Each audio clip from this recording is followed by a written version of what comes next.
Bernice, wala na po tayong wine. Sige, Papa. Kukuha na ako sa loob. Sure ka? Sige, thank you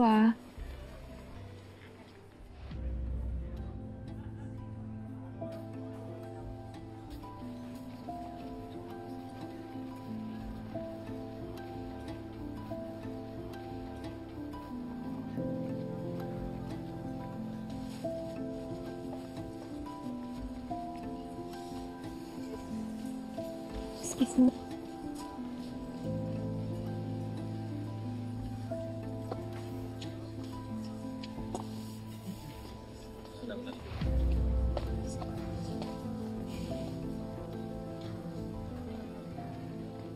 She's getting on my nerves.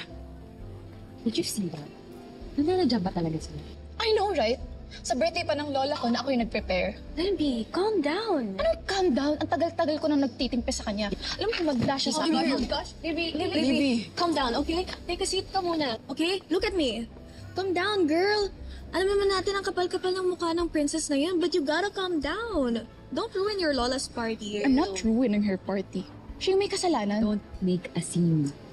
Make a scene. Down, Libby.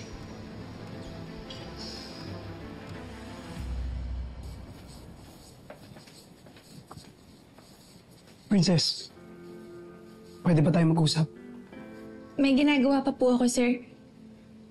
Ba't maging sir? Savior na lang.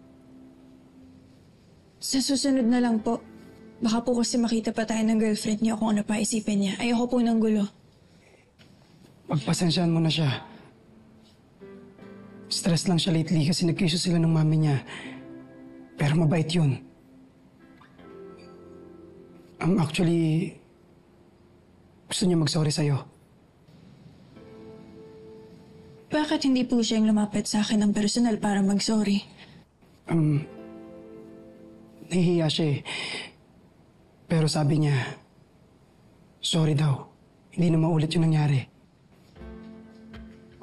Princess, halika na. Marami pa tayong gagawin.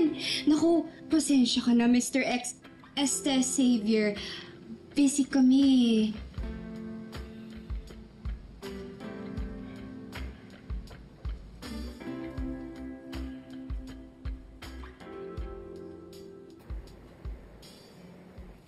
Oh. Diba, sinabi ko naman sa'yo, umiwas ka na kay Mr. X. Eh, siya naman yung lumapit eh. Hindi ko na nga pinapansin, pero lumapit pa rin. Oh, last na yan ha. Bawal magkagulo tonight. Dalhin mo na yan doon. Sige.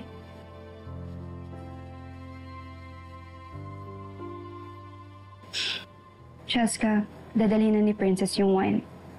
Thank you. Justin, magkikita naman tayo sa training bukas.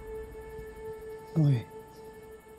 Princess, umiiyak ka ba? Xavier, pwede ba tigilan mo na ako? Tantanan mo na ako. Utang na loob lang, oh. Nag-away na naman ba kayo ni Libby?